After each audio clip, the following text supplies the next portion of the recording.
There are two Enochs in the Bible. One walked with God, the other walked out of Cain's shadow. But only one of them built the first city after the first murder and received visions so forbidden the church tried to erase his name from history. What if the oldest secrets of heaven didn't come from a prophet but from the son of a cursed man? This is the book they banned, the visions they buried, the warnings they feared. Before Genesis was finished, before Noah built the ark, there was a man who saw it all coming. His name was Enoch, but not the one you think. In this journey, you'll walk through the blood-soaked fields of Eden, stand before the watchers as they fall witness the birth of the Nephilim. Decode the book that foretold the flood, the Messiah, and the end of days long before the Bible ever mentioned them. This isn't just a story of a man. It's the story of rebellion, revelation, and a record the church never wanted you to read. Welcome to Echoes of the Nazarene, where banned scriptures are brought back to life. We don't just tell Bible stories. We expose what was hidden. We revive what was forbidden. And we go where others won't. Subscribe now, because this isn't just a video. It's a revelation, the blood that cried out. In the beginning there was only breath and dust and a spark of divine fire. Two brothers walked the same soil. They spoke to the same God, but their hearts beat to different rhythms. Abel offered from the firstborn of his flock an act of reverence. Cain offered from the fruit of the ground a gift born of toil, perhaps pride. But only one offering pleased the Lord. And when God accepted Abel's and rejected Cain's, something broke. A fracture, a silence, a fury. And then the first murder in human history. Genesis 4:8 doesn't scream it, it whispers. Cain rose up against Abel, his brother, and slew him. No warning, no negotiation, no remorse. Blood soaked into the earth. And the earth responded. Your brother's blood cries out to me from the ground. Not just a body, but a voice. Not just a crime, but a cosmic disturbance. That blood was not silent. It echoed through time. It cried of broken trust, broken brotherhood, broken design. Cain wasn't just the first murderer. He was the first to defy heaven in cold blood. But here's where the story takes a shocking turn, one we don't often hear in church. God did not kill Cain. He didn't demand a life for a life. Instead, he did something unthinkable. He marked him. We've argued for centuries about that mark. Was it on his skin? Was it spiritual? Was it shame? Was it protection? Genesis 4:15 gives us a twist most miss. And the Lord set a mark upon Cain, lest any finding him should kill him. The mark of Cain was not only punishment, it was mercy. Cain is exiled, yes, but also preserved, banished but not destroyed, condemned yet still under divine watch. What kind of God protects a murderer?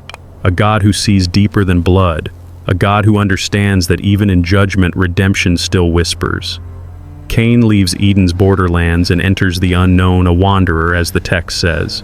But Cain isn't content to wander. He's not a man who accepts curse without resistance. The scriptures tell us Cain knew his wife and she conceived and bore Enoch. Now pause here, because everything changes with this child. This is not Enoch, son of Jared, the one who would walk with God and be taken. This is Enoch, son of Cain, a name that history tried to bury under a more righteous legacy. But this Enoch was a builder, and Cain, cursed to be a fugitive, does something shocking. He plants his feet. He breaks the divine sentence. He builds a city, and he built a city and called the name of the city after the name of his son, Enoch. Genesis 4:17. This wasn't obedience, it was defiance, a direct contradiction to God's judgment. You shall be a fugitive and a vagabond. Cain wasn't just rebelling with blood, he was rebelling with brick. He founded the first city not from divine instruction, but from human ambition. And he named it after his son, as if to immortalize his bloodline, to say, my curse ends with me, my name will live through him. Isn't it ironic the first city in human history wasn't built by the faithful, but by the cursed? And this city, this foundation, this Enoch becomes the father of civilization. While Seth's line worshipped, Cain's line built. One retreated to altars, the other erected monuments. One prayed, the other forged tools. Through Cain's line came metallurgy, livestock, mastery, musical instruments, as Genesis 4:21-22 describes. Human culture, art, architecture, invention sprang not from the righteous, but from the rejected. And here lies a mystery. Could it be that God allowed greatness to emerge from brokenness? That even the cursed still carry fragments of divine fire? Cain's bloodline would bear inventors, musicians, craftsmen, but it would also bear violence, vengeance, and pride. Lamech, one of his descendants, would go on to boast of murder, escalating the cycle Cain began. Cain wasn't just the father of murder, he was the father of human progress and its dark mirror. And in the midst of this paradox, we meet Enoch, the first son of the murderer, raised inside walls built by blood. A boy born under shadow, but also with access to power, knowledge, and ambition.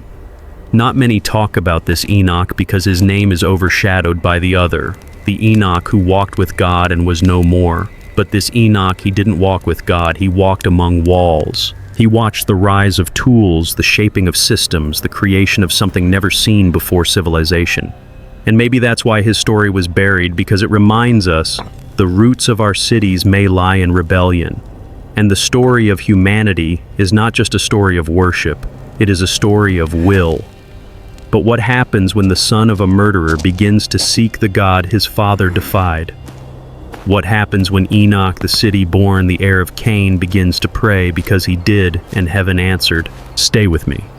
We enter the heart of the first city and witness the birth of something never meant to exist. A civilization built in defiance of Eden, the first city and the rise of man. The wind blows differently when you build against God's decree. Cain was not content to wander. He could not bear the silence of exile, the curse of drifting. So he did what many cursed men do. He built something permanent. Genesis 4:17 says it plainly, almost too simply. And Cain built a city and called the name of the city after the name of his son, Enoch. But this wasn't just a construction project. It was an act of rebellion, a defiance of heaven. A statement carved in stone that said, "You may exile me, but I will not disappear." The first city in human history was not holy. It was human. There was no temple in Cain's city, no altar, no sacrifice. There was only stone labor, sweat, and legacy. Cain didn't just build for survival, he built for glory. He didn't plant altars, he planted walls. He didn't seek God's face, he sought control. And into that world his son Enoch was born. Not the righteous Enoch from Jared's line, but the city's namesake. Imagine it. A child growing up not in open fields, but behind rising walls. Not in the hush of divine presence, but in the clang of hammers and the heat of fire. He watched men bend metal-shaped tools, tame animals, and craft sound from strings and wind. Civilization didn't begin in worship. It began in rejection. Cain's line flourished not because of divine favor, but because of human drive. Genesis 4:20-22 gives us names that have been forgotten in most pulpits, but they shaped everything we now call culture. Jabal, the father of those who dwell in tents and have livestock. Ubal, the father of those who play the harp and flute.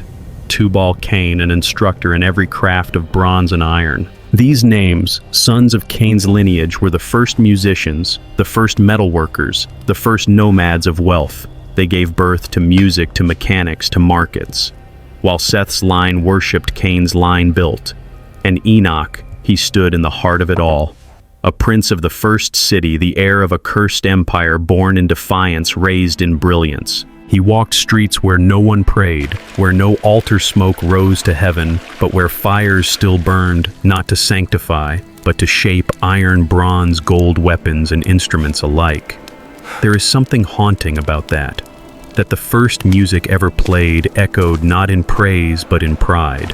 That the first forge to melt iron did not make tools for peace but open the door for swords. It wasn't that these creations were evil, but they were born without God. Innovation with no reverence, art without submission, mastery without humility. Cain's city was the prototype of Babylon, a world where man reaches upward not to touch heaven, but to replace it. The city wasn't just brick and mortar, it was ideology. It was the birth of the city of man, where progress is king and worship is a relic. It was the cradle of technology, the womb of culture, and the first empire of independence. And it worked. God didn't stop them. He allowed the city to rise. He allowed Cain's descendants to flourish. He allowed human potential to shine even if it was soaked in blood. And in that freedom, a dangerous precedent was born. Because when humans thrive without God, they begin to believe they don't need God. We've often believed that what comes from heaven must look spiritual. But sometimes the most seductive thing is not the demonic, but the human unchecked. Cain's city wasn't hellish, it was humanist, and that made it more dangerous. The spirit of Cain's city still lives today in any system that glorifies man, marginalizes God, and calls that progress. Now let's return to Enoch. Imagine his position. He's a child of Cain, yes. But he is also surrounded by genius, by invention, by structure, by power. He doesn't see a world of curse. He sees a world of triumph built on his father's defiance. He learns to rule. He observes men working in metals, organizing flocks, arranging trade. He watches women invent song and rhythm. He sees order where there was once only wandering. And yet somewhere deep within him a question begins to stir. Is this all there is? Because as high as the walls are, the heavens remain silent. There are no prayers in Cain's city, no voices lifted in repentance, only song without spirit, only structure without soul. And perhaps, just perhaps, young Enoch begins to wonder, what if the progress we've made isn't enough? This is the tension Cain's son inherited, to be surrounded by brilliance yet feel something missing, to be rich in advancement but poor in reverence. And perhaps it is in that void, in that silence, that his spirit was stirred. Not by religion, not by tradition, but by a holy hunger that civilization could not satisfy. And when progress reaches its peak, the soul begins to crave something deeper, something older than bronze, something louder than music, something higher than the city's walls. And so in secret, the son of Cain began to pray, and heaven heard him, "Don't go anywhere." We step inside the mind of this forgotten Enoch and witness what happens when a man born of rebellion dares to reach for the divine. What he saw changed the world forever, between two worlds. There are moments in history when a man is born between two legacies, not quite cursed, not quite chosen, not fully righteous, not fully damned, but suspended between two worlds. And that's where we find Enoch, the son of Cain. Not the prophet taken into heaven, not yet. This is the first Enoch, the one born into rebellion but stirred by something more. He walks streets paved by ambition. He hears songs composed by the restless. He watches forges blaze with brilliance, not for worship, but for weaponry. He sees humanity rise, but he also begins to see them fall. Because the higher man builds without God, the harder the collapse. On the other side of history, another line is rising. The line of Seth, the son given to Adam and Eve after Abel's blood soaked the earth. Genesis 4:26 tells us something simple yet profound. Then men began to call on the name of the Lord. Where Cain's line was building cities, Seth's line was building altars. Where Cain's sons forged bronze and iron, Seth's sons forged prayers in silence. Two bloodlines, two legacies, two cultures, one chasing dominion, the other seeking devotion. And young Enoch, born of Cain, begins to feel the ache. He was born of progress, but drawn to presence. He could not explain it at first. He only knew that something was missing in the city, something the walls could not offer, something the music could not awaken. While others sang for pleasure, he began to listen for meaning. While others shaped metal, he longed to be shaped by the unseen. He heard whispers, not of men, but of something older, something deeper. Sometimes the call of God comes not with thunder, but with a question. Is this all there is? The city was brilliant, yes, but it was also broken. It had power but no peace, structure but no soul, order but no awe. Enoch began to see cracks beneath the polished surface, violence that simmered beneath the success, vengeance passed down like inheritance, arrogance dressed up as innovation. He saw men invent, but also oppress. He saw tools become weapons. He saw beauty twisted by pride. And something inside him began to weep. Enoch saw that progress without God leads to ruin. He began to sneak away, not to escape the city, but to escape its noise. He found corners of silence, He walked to the edge of civilization where the city met the wilderness. There in the quiet, he began to speak not to men but to the sky. He didn't yet know how to pray, but he knew how to long, and sometimes longing is the beginning of revelation. He looked up. He waited. He asked, though he didn't know who was listening, and heaven began to answer. Meanwhile, the two worlds he lived between were moving in opposite directions. Cain's line, his own people, were advancing faster than ever. Metals, music, cities, complex trade, they were becoming gods of their own making. Seth's line, the others were still wandering, still sacrificing, still worshipping, but they were beginning to sense something too, a rising tension, a coming storm. Because as man grew more powerful, the earth grew more restless, and Enoch stood at the fault line. He was not welcomed by Seth's line. He was not fully at home among Cain's builders. He was in every sense a man of two bloods, one dripping with ambition, the other pulsing with repentance. Enoch's inheritance was genius, but his soul ached for God. We often forget this, that some of the greatest spiritual awakenings come from those who were never raised in righteousness. Sometimes it's the son of rebellion who sees the need for restoration most clearly. And Enoch, surrounded by all the brilliance of humanity's first civilization, began to see its emptiness. Its gold glittered, its music stirred the senses. Its cities reached upward, but none of it touched the heavens. He saw that the builders had forgotten the architect. They had mastered the visible, but ignored the invisible. And perhaps for the first time in his city's short history, a man fell on his knees, not to a king, not to a god of metal, but to the one who cannot be named by man's hands. Enoch didn't know it yet, but heaven had been waiting, because sometimes it only takes one man to open the skies again. One man in a city of rebels, one whisper in a world of noise, one seeker in the line of the cursed. And when heaven hears a voice like that, it doesn't ignore it. The heavens respond not to lineage, but to hunger. So what does this mean for us? Because maybe you were not born in holiness. Maybe you were not raised among the altars. Maybe your name is tied to brokenness, bloodlines, or rebellion.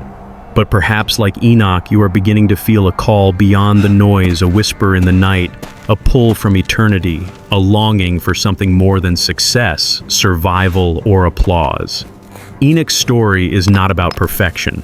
It's about a man who refused to let his past define his destiny.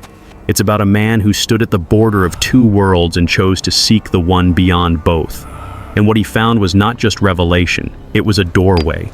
Because when a man born in rebellion begins to listen for heaven, he will hear things that the righteous have forgotten, and he will see things no builder could ever create. Stay with me. Enoch's prayers will break open the veil, and what he sees will shake the heavens and the earth, because some visions are not given to prophets, but to the unlikely, the overlooked, the ones who dare to ask. The visitation. He wasn't a priest. He wasn't a prophet.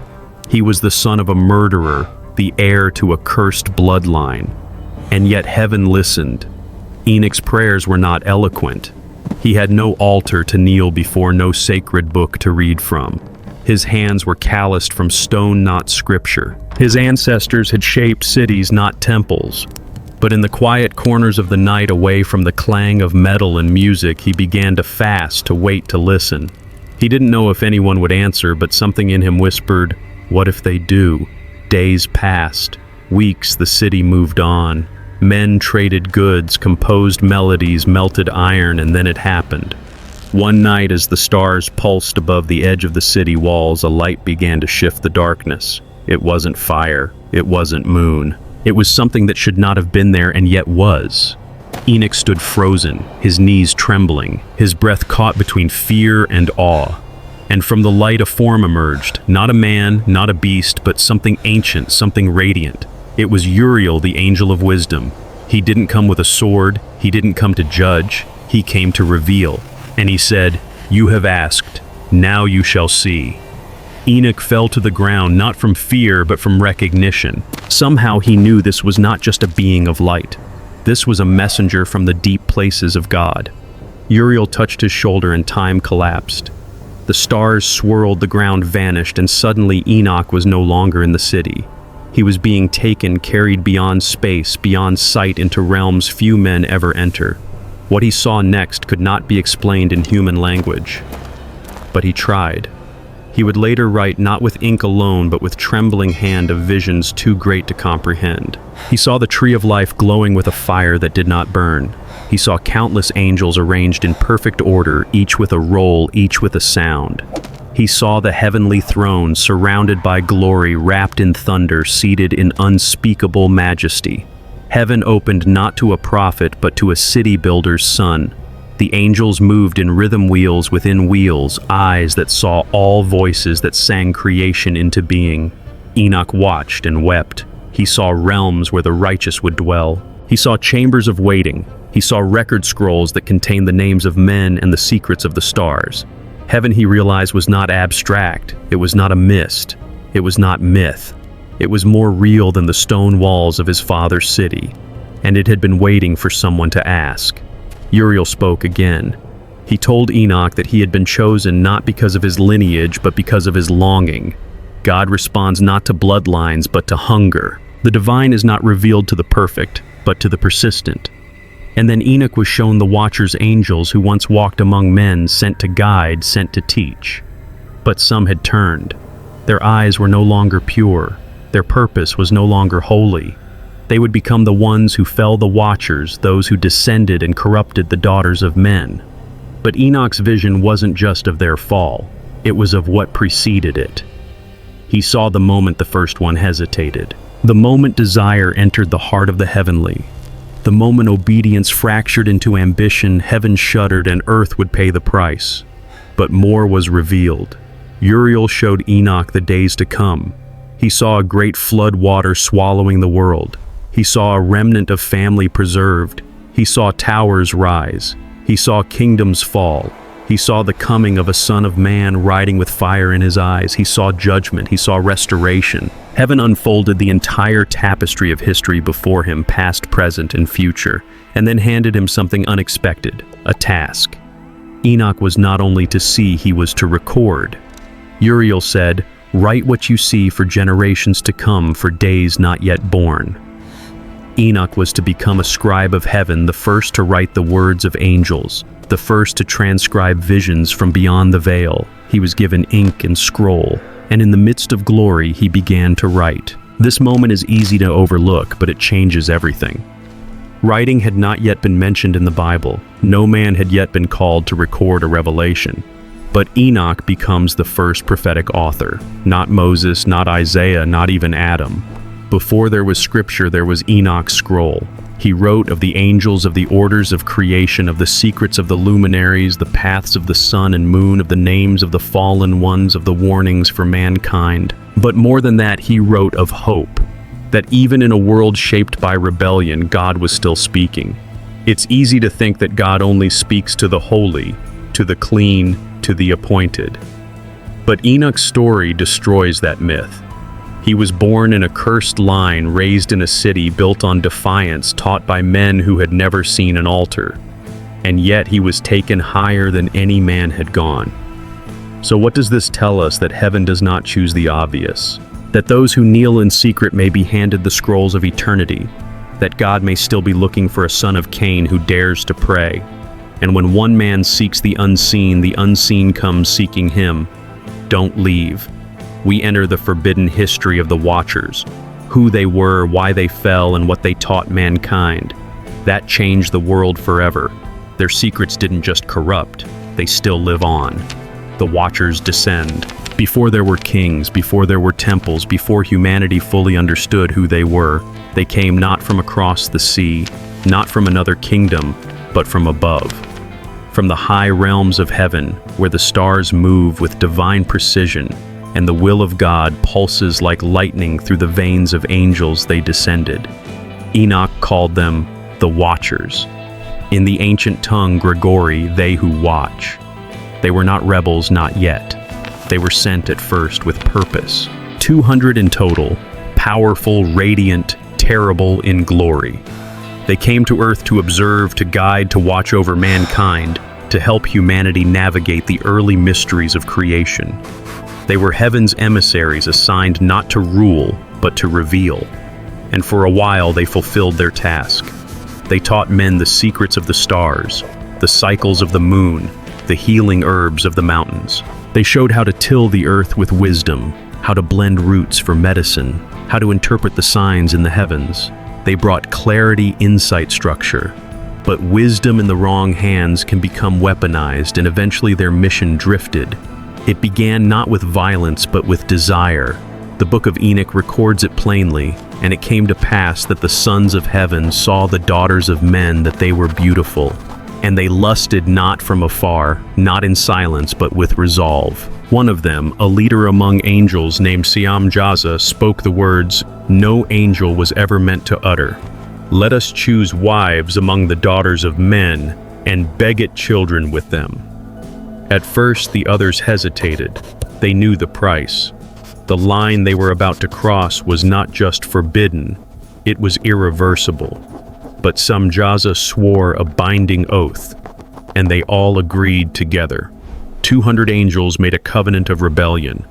What began as wisdom became seduction. They took human women by force or by charm, we do not know. But the union produced something that was never meant to exist. The Nephilim, giants, hybrids, creatures of great size but greater appetite. Their hunger knew no end for power, for violence, for blood. And the Watchers, once noble, began to feed this empire of monstrosity. They taught humanity things far beyond what God had intended for that time. Enchantments and charms, sorcery and astrology, alchemy and weaponry, the art of seduction and the tools of war. The line between revelation and manipulation had vanished. What heaven had given in patience was now forced open in pride. Knowledge was no longer sacred. It became a commodity, a tool, a curse. Think about it. The same angel who once showed man how to heal, now taught him how to poison. The same being who mapped the stars now twisted their patterns into signs for conjuring demons. The Watchers had not just fallen, they had fallen with purpose. And earth began to unravel. The Nephilim multiplied. They did not grow like men. They consumed like beasts. They ruled with terror, enslaved with strength, and corrupted with intellect. They were not mindless monsters. They were the perfect fusion of angelic intelligence and human flesh. And that made them the most dangerous entities ever to walk the earth. They became kings, tyrants, demigods, and mankind, still young, still learning, began to worship them. The bloodline of rebellion became the foundation of false divinity, and the world spiraled. Sacrifices increased. Magic was institutionalized. Blood rites were demanded. Civilizations rose not around altars but around Nephilim thrones. The boundaries between heaven and earth were torn, and Enoch watched it all. He saw what the angels had taught. He saw the women stolen, seduced, and broken. He saw the children born tall, mighty, and monstrous. And he saw the devastation they left in their wake. Forests burned, rivers turned red, entire tribes vanished overnight. What had once been guidance from heaven was now the architecture of chaos. And here's the question no one asks. Why did God allow it? Why not stop the Watchers at the moment of descent? Why not seal the sky the instant lust touched their hearts? Because God does not cancel freedom even for angels. And when freedom is misused, judgment does not delay. It gathers. Enoch was told to write it all down. Every name of every fallen Watcher, every forbidden teaching, every curse unleashed on mankind. He became heaven's witness, heaven's historian, and heaven's whistleblower. He wrote not for his time, but for ours. Because this wasn't just ancient history. The spirits of the Watchers, the ones judged and bound, still influenced realms unseen. The technologies they gave, the ideologies they planted, the lust for power, domination, and hidden knowledge. It still echoes in the halls of governments, in the secrecy of laboratories, in the whispers of occult revival. We didn't invent darkness, we inherited it. The rebellion of the Watchers was not just physical, it was theological. It was the first organized assault on the image of God in man. By corrupting the bloodline, by fusing angel with flesh, they attempted to erase the divine blueprint. It was a war not just of flesh and bone, but of destiny. Because if man no longer bore God's image, could God still redeem him? This was the enemy's strategy, not to destroy mankind, but to make him unredeemable. And as the Watchers defiled the heavens and the earth, something was born, something the world was not prepared to face. They were giants in stature, but monsters in nature. We meet the Nephilim, the hybrid offspring of angels and women, and uncover how their birth rewired the human story forever. Birth of the Nephilim.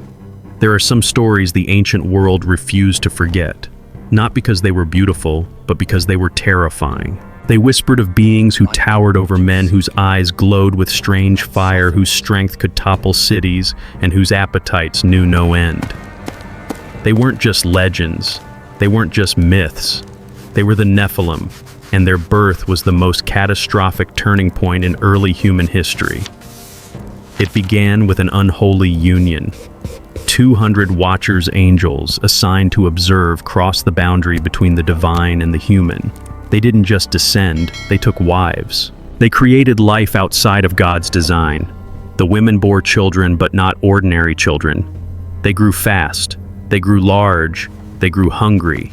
The Book of Enoch says, "And they became pregnant, and they bare great giants who consumed all the acquisitions of men. And when men could no longer sustain them, the giants turned against them and devoured mankind." Let that sink in. They didn't just rule, they devoured. These weren't just tall warriors, they were hybrids. Part celestial, part flesh. Too powerful for humanity to resist, too corrupted to redeem. They had the mind of angels, the body of men, and the heart of something far worse. The giants were not just big, they were born of rebellion. Their very existence was an insult to heaven, a distortion of the divine image, a counterfeit creation. Civilization, which had been slowly rising with music tools and agriculture, was now twisted into a battlefield. The Nephilim built kingdoms not with cooperation but with terror. They ruled by force, not faith by sorcery, not wisdom by fear, not love. And humanity bowed not in worship, but in submission. What else could they do? Who could resist a creature that could lift 10 men with one arm and crush a village with a whisper? But the Nephilim didn't stop there.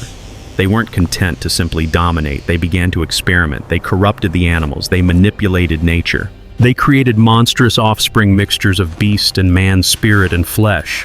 What God had separated at creation, they tried to recombine. It was not just sin, it was cosmic vandalism. The Nephilim didn't just violate Earth, they declared war on the Creator. And what did humanity do? They adapted, they adopted, they began to emulate. Witchcraft became religion, bloodshed became law, the supernatural became normal. People began to seek the Nephilim not just out of fear, but out of fascination. They wanted their power, their knowledge, their favor. And in doing so, mankind lost itself. The giants may have ruled, but it was man who welcomed them. Enoch watched with anguish. He saw entire cities raised in honor of the Nephilim temples, adorned with their images, songs composed to glorify their strength. He saw human sacrifice begin not as a crime, but as a ritual. Parents giving children to the fire in hope that the giants would bless their crops. Human blood was no longer sacred. It became currency, and the Watchers watched no more. They taught deeper secrets, enchantments that could alter the mind, charms to bend the will, spells to commune with the dead. They became gods in the eyes of the people. But heaven saw something very different. Heaven saw corruption multiplied. Imagine being Enoch, a man not born into righteousness, but suddenly carrying the burden of revelation. He saw the world unraveling. He saw divine beings abuse their power. He saw the innocent crushed under the feet of hybrid tyrants. And still he wrote. He documented every fallen angel, every forbidden art, every act of transgression. He became the recorder of a creation gone rogue, and what he recorded became heaven's evidence. But the story gets darker still. The Nephilim turned on each other. Giants don't share thrones. They devour them. Wars erupted between rival clans. Tens of thousands died. Entire cities vanished without a trace. The earth once lush began to crack under the weight of blood, and the skies began to stir. Lightning without rain, thunder without storms. a sign that heaven was watching. According to Enoch, the Nephilim even challenged God himself. They believed they could not be destroyed, that their blood was too divine to be judged, that their size made them immortal. They were wrong because the judge had seen enough. The cries of the oppressed had reached the throne. The earth groaned beneath their violence. The balance of creation tipped toward collapse. And so the decision was made. A flood was coming. Not a storm, not a season, but a reset, a reckoning. Because what man could not fix, heaven would cleanse. But before the waters fell, Enoch was given one more task: to warn the watchers to intercede on their behalf, to write their petitions and deliver them to God. He did it. He wept. He begged. But the answer came with fire. Never again. No forgiveness. No return. Only chains. Only judgment. The watchers would be bound. The Nephilim would be destroyed. The earth would be washed. The giants thought they were gods, but in the end, they drowned like men. And as the waters began to rise in Enoch's visions, he didn't just see the end of a world. He saw the cost of unrestrained rebellion, of corrupted creation, of worshiping power instead of the one who gave it. The storm begins. Enoch is shown the judgment that will wipe out the world, but also the thin thread of hope that still remains. One man, one ark, one promise, and the fire of justice that will never be silenced. Visions of judgment. Not all revelation is glorious. Some visions leave you shaking. Some truths are too heavy for joy.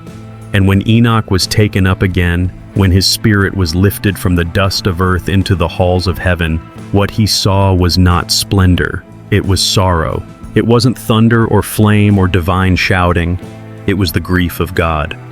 He stood once again in the midst of angelic watchers, but this time they were not radiant. They were weeping.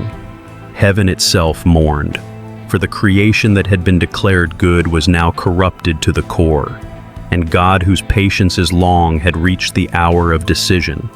Enoch was shown the flood before a single drop had fallen. He saw it not as an event, but as a reversal, a divine unwinding, a cleansing not with fire, but with waters deep and ancient.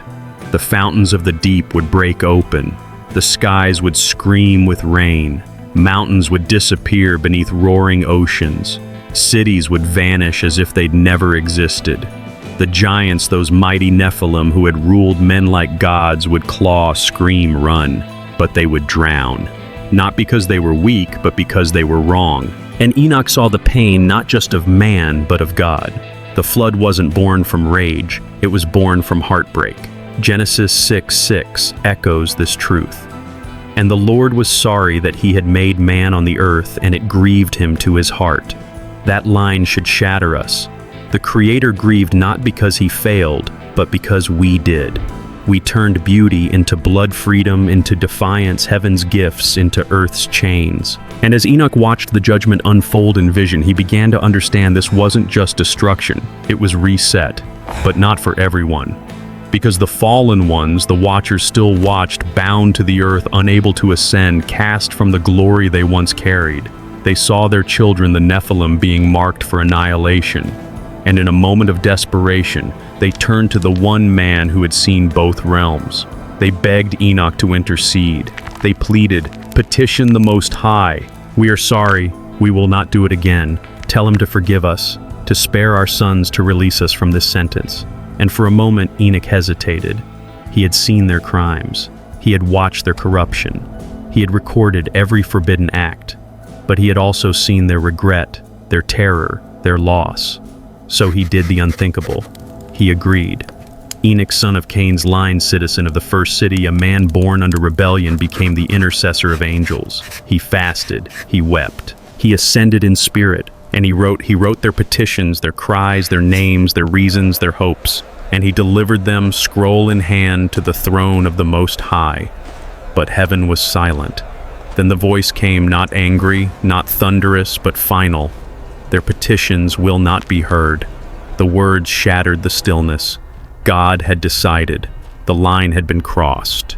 Forgiveness was not theirs to receive. These were not mortals. These were once sons of heaven. They had seen the face of glory, and they had chosen lust. There is a time for mercy, and there is a time when judgment must fall, because mercy ignored becomes mercy abused. Enoch, trembling, returned with the message. He delivered it to the watchers, now pale-bound, hopeless. And what happened next has echoed across centuries of angelology, theology, and prophecy. The watchers screamed not in rage but in horror. They knew it was over. They fell on their faces. They begged again, but heaven had spoken. The judgment was sealed. They would be bound in the earth in deep darkness until the final judgment, until the end of days. And Enoch, he had crossed a line that no man before him had ever crossed. He had stood between the divine and the damned. He had written scrolls not just for men but for angels. Enoch became a scribe between worlds, no longer just a witness. He was now a messenger, a courier of justice, a recorder of eternity. Heaven had chosen a man not of priestly bloodline, not of prophetic heritage, but a man who simply listened. And because he listened, he was shown everything. What's most haunting is not just that the flood was coming, it's that the world didn't know. People were marrying, trading, dancing, building, thinking the Nephilim would always rule, that the cities would always rise, that the earth would always be theirs. But Enoch had seen the end, and he wrote it down. And even in judgment, there was a whisper of hope. In the midst of rising waters, God had chosen one man, one descendant, a righteous man. His name was Noah. And through him, the story would not end. But it would begin again. The flood was not the end. It was the doorway to the remnant. And as Enoch closed his final scroll, as he sealed the words given from heaven, he knew he had not just recorded history. He had recorded the warning, because the pattern would return. The rebellion would rise again, and the next time the fire would fall. Enoch is commissioned to write not only for his generation, but for the final one. The prophecies hidden in his scrolls reveal secrets of the Messiah, the final judgment, and the destiny of the righteous. What the church forgot, Enoch remembered. The book that should not exist. History is written by victors, but prophecy is written by witnesses. And Enoch, the son of Cain's line, the man caught between heaven and earth, was not just a witness to rebellion. He was a witness to revelation. The visions he received were not for himself, not even for his generation. They were for you. And so he wrote. He wrote in trembling lines, in ink and memory, in symbols passed down by angels. He didn't write poems.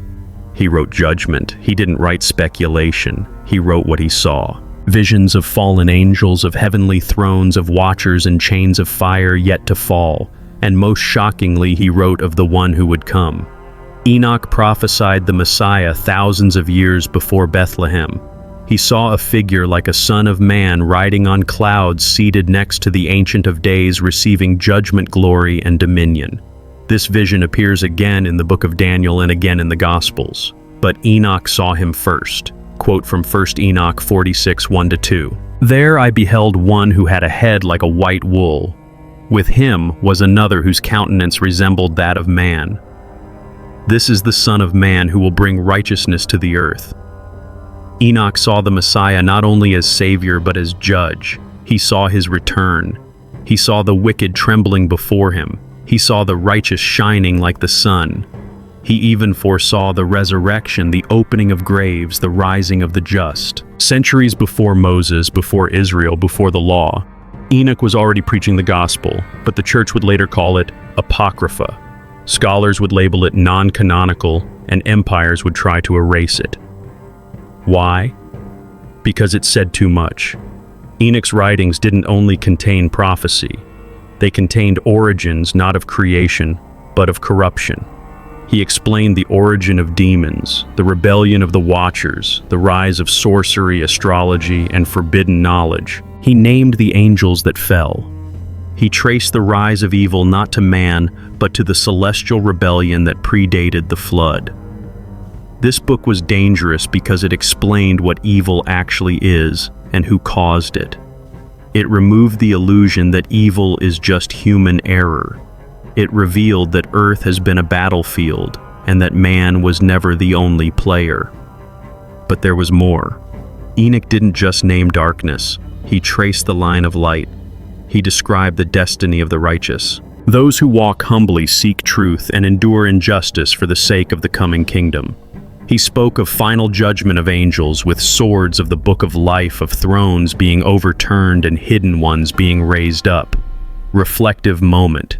He wrote with urgency because the visions burned in his bones. These weren't fairy tales. They weren't fables. They were reports from the other side of the veil. This is not myth. This is memory, and he was told this explicitly.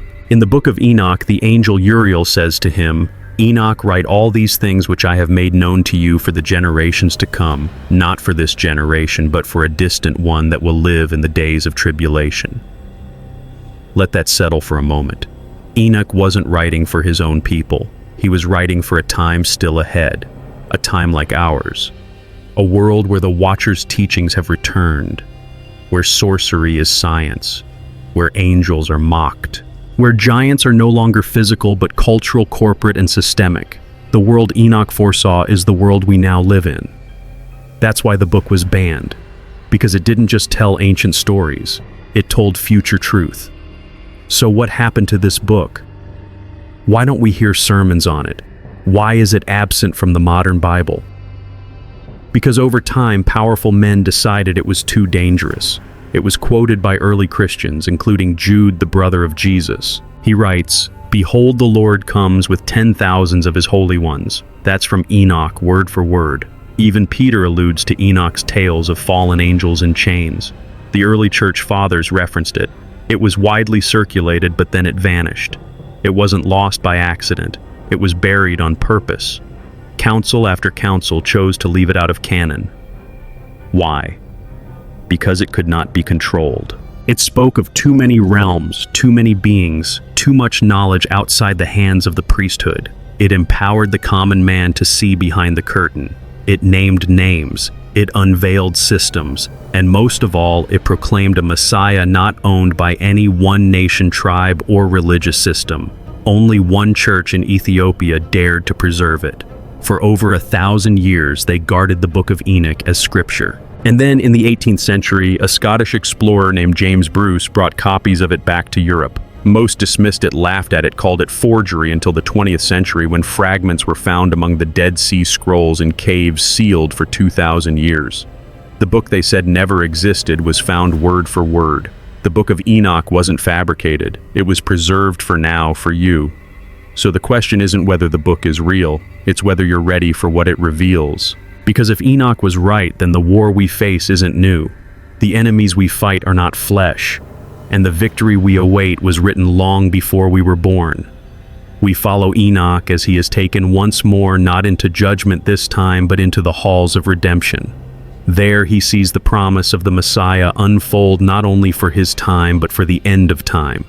And what he saw might be the most explosive prophecy ever written. The man who did not die. Every man has walked the road of dust. Every prophet has returned to the ground. Even the greatest saints eventually fell silent in the grave. But not Enoch. Because one day God whispered a different ending. Genesis 5:24. And Enoch walked with God. And he was not, for God took him. No funeral, no grave, no tomb. Enoch did not die. He had seen judgment. He had recorded visions. He had stood between angels and men. But there was still one mystery left. The mystery of translation, not of language, but of existence. Enoch would not pass through death. He would bypass it. He would leave the corrupted earth not in decay, but in glory. God promised him, "You will not see death." And when heaven speaks, history rewrites itself. One day, as the world turned like any other, as cities bustled and men laughed unaware of their darkness, a silence fell, a shift in the atmosphere. Enoch walked, as he always did, toward solitude, toward the place where the veil grew thin, where stars felt closer than cities. And then he was gone. He was taken body and soul into heaven. No chariots of fire, no whirlwind, no grave marker, just absence. To the world he vanished. To heaven he arrived. Enoch became the first fruits of a different destiny. A human clothed in flesh, yet worthy of eternal presence. He didn't just escape death. He stepped into another function. in the heavens. He did not rest, he did not retire, he did not float on clouds. He continued. The Book of Enoch and other ancient writings describe him being transformed, clothed in radiant garments, seated among holy ones, given scrolls in a station few could imagine. He became a scribe in the courts of God. The man who once wrote by candlelight, now recording the decrees of eternity in the very halls of the Most High. Enoch's pen never stopped. It just changed realms. And this changes everything because in Enoch we see the reversal of Cain's curse. He came from a cursed line. He was born into a world of rebellion, yet he was not claimed by judgment. He was claimed by intimacy. He walked with God, and God could not bear to let him go. It wasn't Enoch who left Earth. It was Earth that couldn't hold him anymore. But that raises a deeper question. Why Enoch? Why take him and not Noah? Why him and not Abraham? Not Moses, David, Isaiah? What did Enoch carry that made him untouchable by death? The answer is simple and terrifying. He believed. Hebrews 11:5. By faith Enoch was taken up so that he should not see death, and he was not found because God had taken him. He didn't build an ark. He didn't part a sea. He didn't lead a nation. He simply walked with God day after day, step by step, closer and closer, until the line between time and eternity blurred, and God said, "Come." Enoch didn't escape death by works. He escaped it by communion, and yet his work was not over. Jewish and early Christian traditions say that Enoch still plays a role in the unfolding drama of salvation. He is believed to stand in the heavenly council, a witness to both the fall and the restoration. In some traditions, he is called Metatron, the chief scribe of God, a being of light, the heavenly archivist recording every deed, every prayer, every cry of justice from earth. Now, whether this identity is literal or symbolic, what matters is the pattern. Enoch's story didn't end when he vanished. It expanded.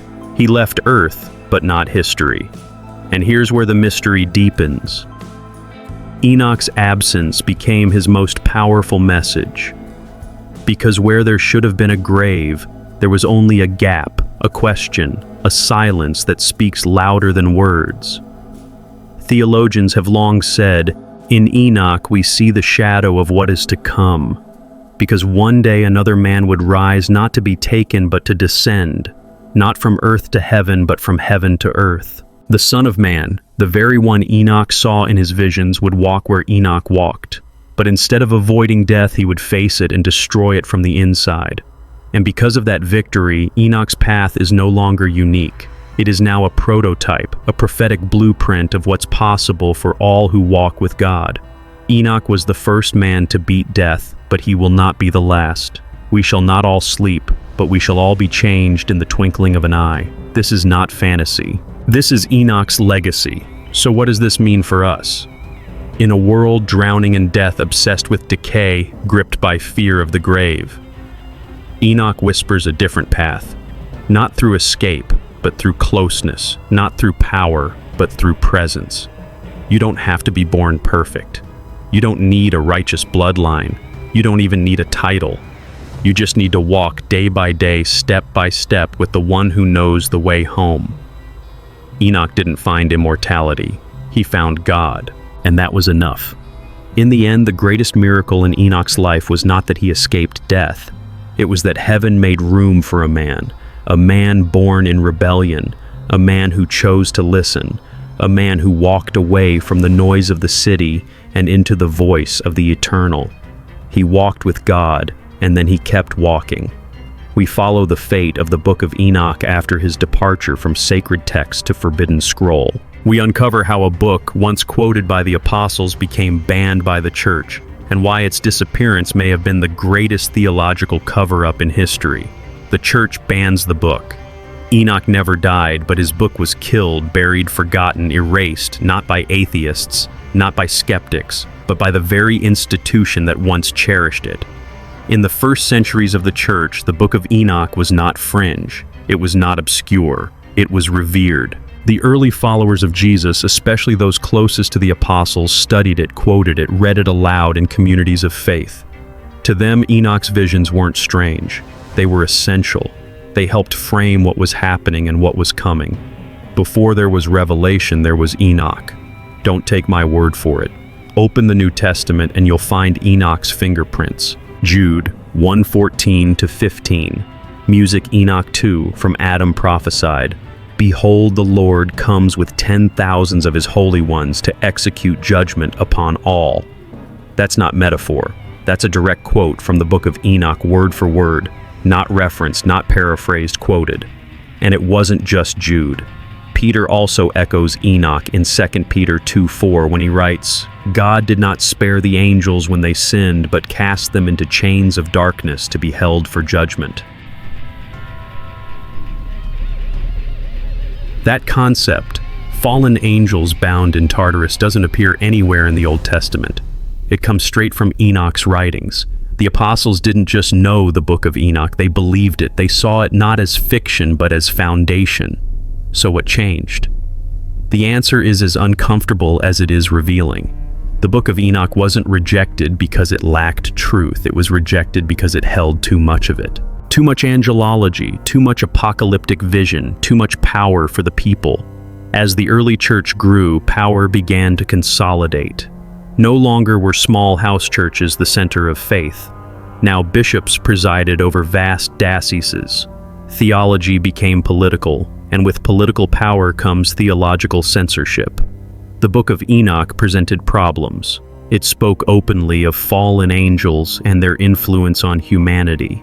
This didn't fit neatly into the increasingly Roman institutional worldview. It blurred lines between natural and supernatural, uncomfortable for empire builders. It elevated the role of direct revelation. Enoch was not a priest, not a Levite, and yet he received visions, spoke with angels, and was taken into heaven. This empowered the individual, dangerous in a system built on hierarchy. It foretold the coming of a Messiah who would judge the rulers of the earth. That includes kings, emperors, bishops. You can imagine how unsettling that became once Christianity became tied to imperial power. In a world where the church became a gatekeeper of truth, Enoch became a liability. So they buried him not with shovels, but with silence. Council after council debated the biblical canon, and slowly, strategically, Enoch was excluded. Not by declaration of heresy, not with fire and brimstone, but with something even more effective: neglect. By the 4th century, Enoch had vanished from the Western canon. The book that once shaped apostles and inspired prophecy was now dismissed as non-canonical, pseudepigal, unauthorized. But here's the irony. The church didn't ban Enoch because it was false. They banned it because it was outside their control. It was too celestial, too cosmic, too wild. They couldn't control the theology, so they silenced the text. And yet Enoch refused to die. One church and only one preserved it. The Ethiopian Orthodox Church. For over 1,160 years, they protected the Book of Enoch as scripture. They copied it, read it, preached from it. Why Ethiopia? Because they were outside the Roman and Byzantine power structures. They didn't answer to European councils. They followed a faith handed down from ancient times, from the Queen of Sheba to the apostles. In the 1700s, European scholars believed the Book of Enoch was lost forever. But then a Scottish explorer, James Bruce, returned from Ethiopia with multiple handwritten copies. At first, European theologians dismissed it, mocked it, called it folklore until the 20th century. In 1947, in the caves of Qumran, the Dead Sea Scrolls were discovered, and among them fragments of Enoch in Hebrew on ancient parchment dated to at least 200 years before Christ. The book they said never existed was buried in the same desert where prophets once walked.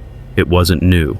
It wasn't forged. It was older than the Gospels themselves. So the question becomes, if this book was so central to early Christians, if it was quoted by apostles, if it was copied by the Essenes, if it was preserved for centuries in Africa, why is it still missing from most Bibles today? The answer isn't theological, it's political. The modern biblical canon was formed not just by prayer, but by power. Books that reinforced control stayed. Books that opened minds were pushed out. Enoch did the one thing institutions fear most. It taught people to think in the language of heaven without needing permission from earth. Enoch spoke of angels and demons, of judgment and redemption, of a Messiah and a kingdom not built by hands. He didn't ask permission. He didn't wait for canon. He wrote what heaven showed him. and for that, his book was buried. But not forever. It resurfaced. It echoes again. And now you've heard it. So the question is no longer, is Enoch real?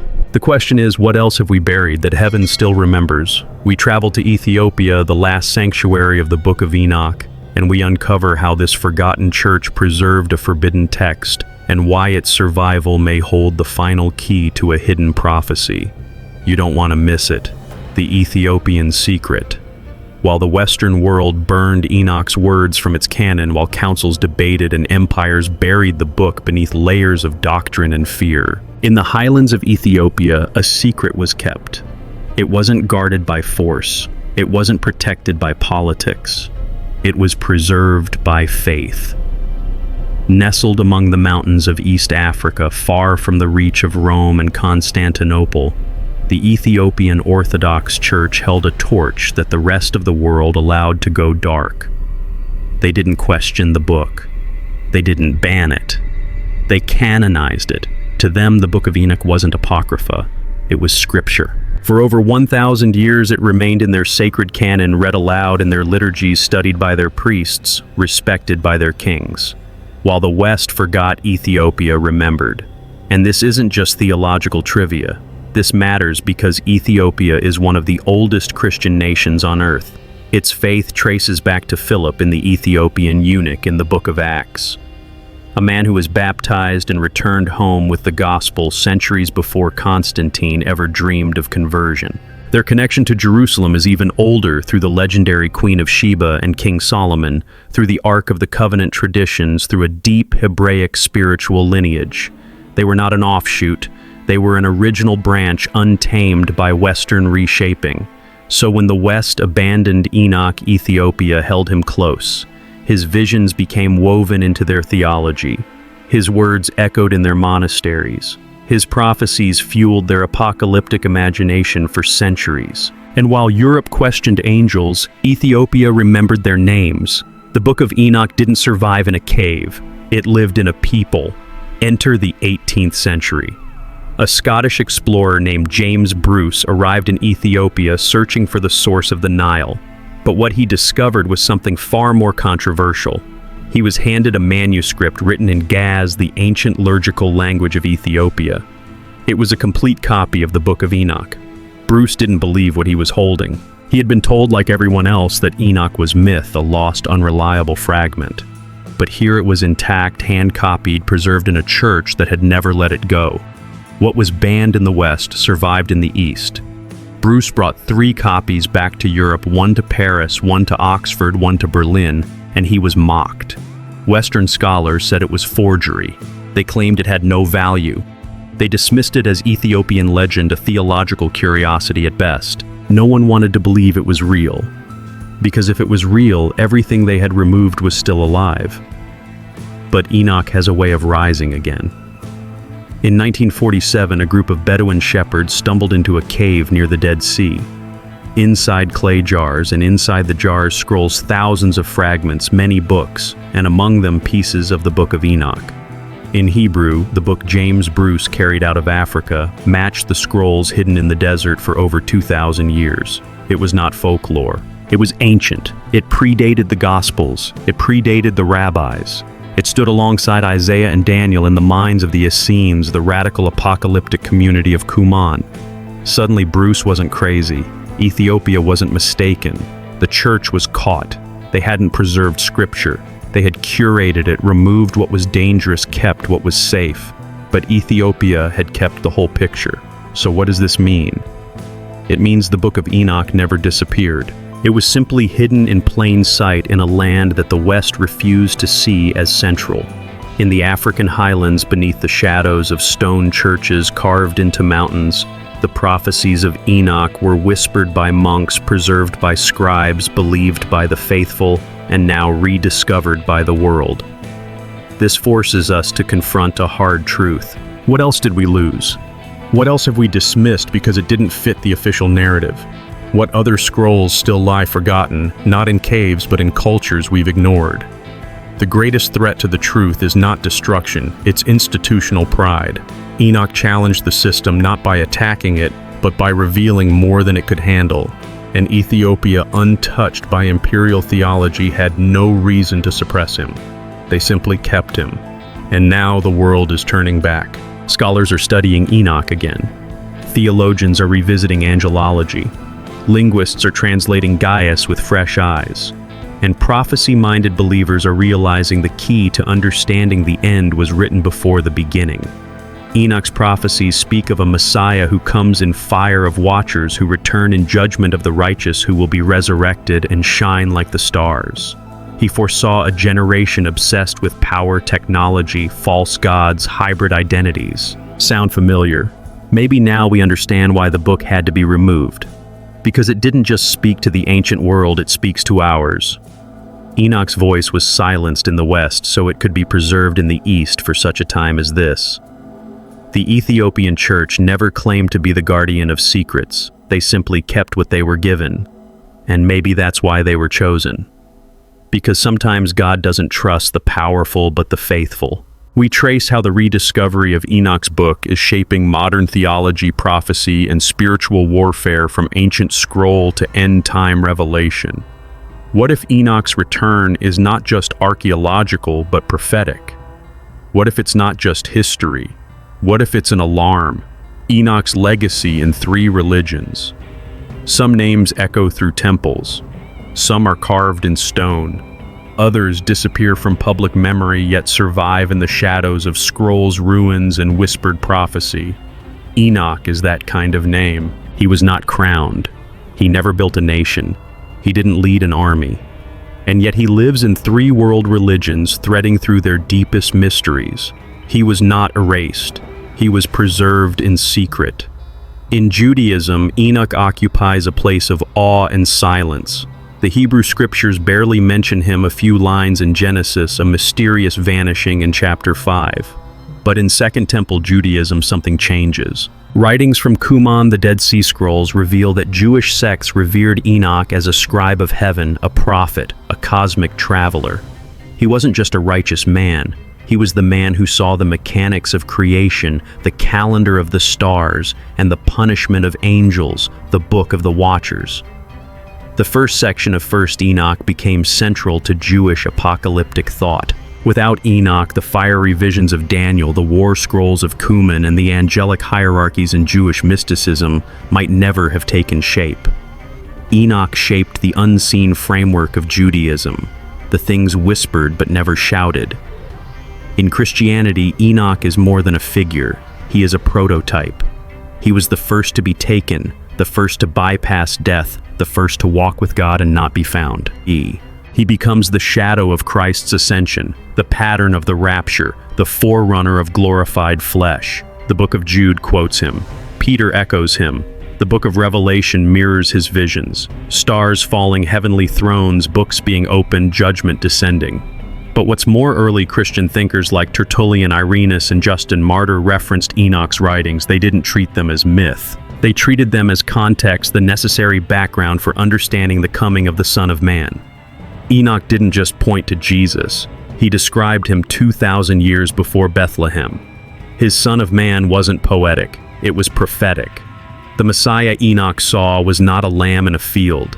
He was a king in the sky, riding with holy ones, judging the wicked, restoring the righteous. This image would become the bedrock of Christian apocalyptic imagination, from the desert monks of Egypt to the reformers of Europe, from underground churches to end-time believers today. In Islam, Enoch is known as Idris, a prophet mentioned in the Quran. The Quran says Surah 19:56-57, and mention Idris in the book. Indeed, he was a man of truth and a prophet, and we raised him to a high station. Muslim scholars have long debated Idris's identity, but many classical commentators, including Al-Abari, Ibn Kathir, and others, identify him with Enoch. According to Islamic tradition, he was the first to write with a pen, the first to study the stars, the first to understand divine signs. And like in the Bible, he never died. In some traditions, he even ascended through the 7 heavens, meeting angels, being taught mysteries, and witnessing the structure of the cosmos. Sound familiar? Because it is. Enoch in Islam is not a relic. He is a prophet of knowledge, the gatekeeper of the heavens. Even in the Islamic mystical tradition, Sufism, Enoch is associated with divine wisdom, cosmic harmony, and the inner path to truth. He is considered one of the few who achieved mirage spiritual ascension before Muhammad. What does this mean? It means that across Judaism, Christianity, and Islam we find a singular thread. A man taken before his time who saw beyond the veil, who wrote what others were afraid to say. They couldn't agree on everything, but they agreed on Enoch.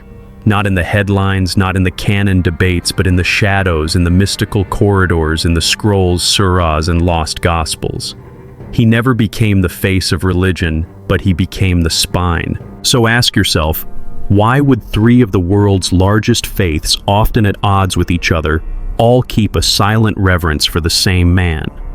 Why does his name resurface again and again in the context of judgment, redemption, and the end of days? Because Enoch isn't just a story. He's a signal, a warning to the wicked, a comfort to the righteous, a testimony that there are things we've forgotten that heaven still remembers. Enoch's legacy wasn't confined to one religion. Because his message wasn't confined to one era, he speaks to all, not from pulpits, but from scrolls, from whispers, from visions, from the mouths of prophets who came later, who walked his same path, who echoed his same burden. And now his book has returned not as heresy, not as myth, but as testimony. Jews study it, Christians quote it, Muslims trace it. The one who was forgotten is remembered again. Enoch never died, and neither did his message. Across continents, across creeds, his voice stretches like a golden thread through the fabric of divine history. Unbending, undeniable, unfinished. Because the prophecies of Enoch were not just about the past. They were about a final return, a future judgment, and a kingdom not built by hands. We explore that final mystery, Enoch's vision of the last judgment, the return of the Son of Man, and what it means for us today. Because the book is not closed, and the scroll has not yet been fully unsealed. What have we lost? Why did we lose this story? It was once whispered in desert caves, quoted by apostles, carried by prophets. It survived empires. It was sung in monasteries, feared by councils, buried by scribes. And now it returns. But the question remains not just why it was lost, but what was lost when we let it go. When the Book of Enoch was pushed aside, we lost more than a manuscript. We lost a vision of heaven, a warning of corruption, a map of angelic rebellion, and a lens into the justice of God, before Noah, before Moses, before Sinai. We lost the original blueprint of divine judgment. We lost a man who saw what others wouldn't dare see and dared to write it down. We lost a connection between worlds, between mortal dust and eternal fire. Why was Enoch forgotten? Because he saw too much. He saw the sins of angels, the rise of empires, the fall of kings, the judgment of heaven, and the end of days. He spoke of stars that record our deeds, of a Son of Man who would one day judge the mighty, of a flood that would wipe out a world drunk on violence and pride. He saw that the greatest threat was not death, but forgetting who we were meant to be. He wasn't banned because he lied. He was banned because he saw the truth too clearly. Let's ask the forbidden question. Is it possible that the truth we seek was never gone, only hidden? Hidden in scrolls they called heresy. Hidden in churches the West never entered. Hidden in symbols, languages, prophecies waiting to be unearthed not by archaeologists but by the spiritually hungry. Maybe we didn't lose Enoch. Maybe we just stopped listening. Beat soft reflection. How many prophets have we silenced because their words made us uncomfortable? How many warnings have we ignored because they came from the margins? And how many truths are still buried because they cannot be controlled? The world. Enoch described a place of giants, corruption, fallen leaders. Forbidden knowledge may sound ancient, but look again. Aren't we still building towers to heaven? Aren't we still seduced by power disguised as wisdom? Aren't there still voices crying in the wilderness that we mock, suppress, or simply scroll past? Enoch's world never left. It simply changed its costume. You've heard what they buried. Now you must ask, what else is still buried? To the older generation, this message is especially for you. You have seen the world change. You've watched truths become trends and reverence become entertainment. But the story of Enoch is your reminder. Not all that is ancient is obsolete. Sometimes the forgotten wisdom is the very thing the future needs. You are the keepers of memory, the guardians of discernment, and perhaps the ones chosen to awaken the buried truths before it's too late. This story challenges us not to abandon mystery, but to pursue it with holy caution. It warns us that progress without righteousness becomes destruction. It invites us to seek beyond the surface, to test every tradition, and to remember that the deepest truths often come from the margins, from caves, deserts, and men like Enoch who walked with God when the world walked away. So ask yourself, what stories have you been told to forget? What voices did they silence in your youth? And now, what will you do with what's been unburied? Because if God preserved Enoch's message for this hour, then maybe you were meant to hear.